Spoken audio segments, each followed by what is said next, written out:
apa kabar lo semua? Jumpa lagi di Anak Betawi di Australia.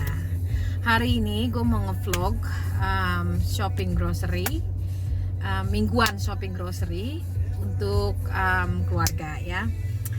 Jadi gue juga mau kasih tips di vlog ini. Kalau lo pada ke Australia mampir, terus misalnya lo tinggal selama 1 bulan, gue kasih tahu cara paling pintar dan murah saving money untuk budget lo dalam 1 minggu. Nah, kalau gue itu belanja ke Aldi. Di Australia itu ada 3 toko, yaitu Woolies sama Coles sama Aldi, dimana lo bisa belanja kayak belanja di pasar kayak gitu, buat sayuran, daging, buah-buahan, semua lengkap di situ ya, sampai beras, minyak kayak gitulah bahan pokok.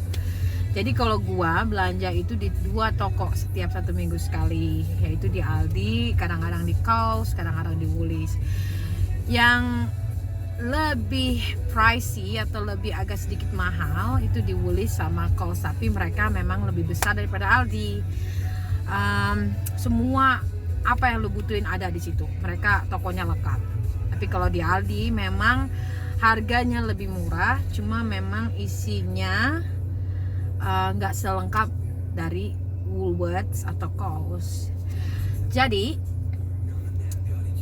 sebagai ibu di rumah, gue harus pinter-pinter. Memang cost energy, cost time, because lu harus ke toko paling at least tuh 2 toko dalam 1 hari gitu.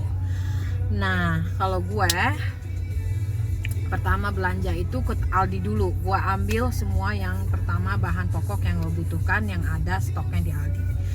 Setelah itu gue ke Woolies kayak gitu. Jadi gue ke Woolies terus cari misalnya beras, kayak minyak, kayak di Aldi tuh nggak ada beras yang gue mau.